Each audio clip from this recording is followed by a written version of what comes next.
လေးစားမှုဒါရိုးရှင်းတဲ့စကားလုံးလေးတစ်လုံးပါပဲဒါပေမဲ့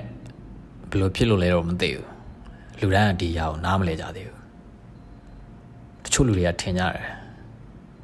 လေးစားမှုဆိုတာပတ်စံအစင်တန်းအာနာအဲ့ဒီຢာတွေကနေလာတာလို့ထင်ကြတယ်ဒါကြောင့်သူတို့ထက်အစင်မြင့်တဲ့သူတွေကိုပဲရွေးပြီးလေးစားလေးရှိကြတယ်တခြားတစ်ဖက်မှာတော့သူတို့ထက်နှိမ်ကြတဲ့လူတွေဆိုရင်လစ်လျူရှုထားတတ်ကြတယ်သူတို့တွေ့နေရတဲ့လူပေါ်မူတည်ပြီးပြောပုံဆိုပုံတွေပြောင်းသွားတယ်ပြုမှုဆက်ဆံပုံတွေပြောင်းသွားတယ်ဒါပေမဲ့အဲ့ဒါလေးစားမှုမဟုတ်ဘူးအဲ့ဒါအကြောက်တရားအဲ့ဒါအတ္တ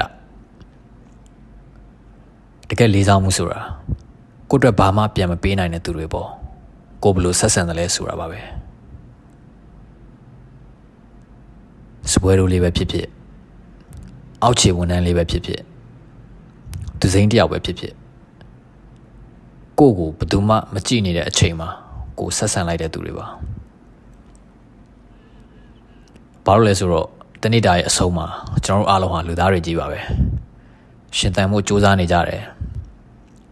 နားလည်းပေးခံရဖို့လိုချင်နေကြတယ်ကိုယ်လည်းအရှိပါတဲ့သူတယောက်ပါလားလို့ခံစားနေကြတဲ့လူတွေပါပဲအကယ်၍သင်ကလေးစားမှုလိုချင်နေဆိုရင်အရင်ဆုံး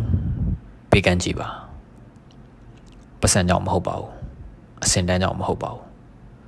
သူတို့ဟာလည်းလူသားတွေဖြစ်နေလို့ပါလေးစားမှုဆိုတာသင်ကိုတေးသိမ့်စေတဲ့အရာမဟုတ်ပါဘူးဒါသင်နှလုံးသားဘလောက်ကြီးမှလဲဆိုတာကိုပြသနေတဲ့အရာပါပြီးတော့တခါတလေဒီနေ့သင်လူတွေကိုဆက်ဆံလိုက်တဲ့ပုံစံကမနှက်ဖြန်မှာ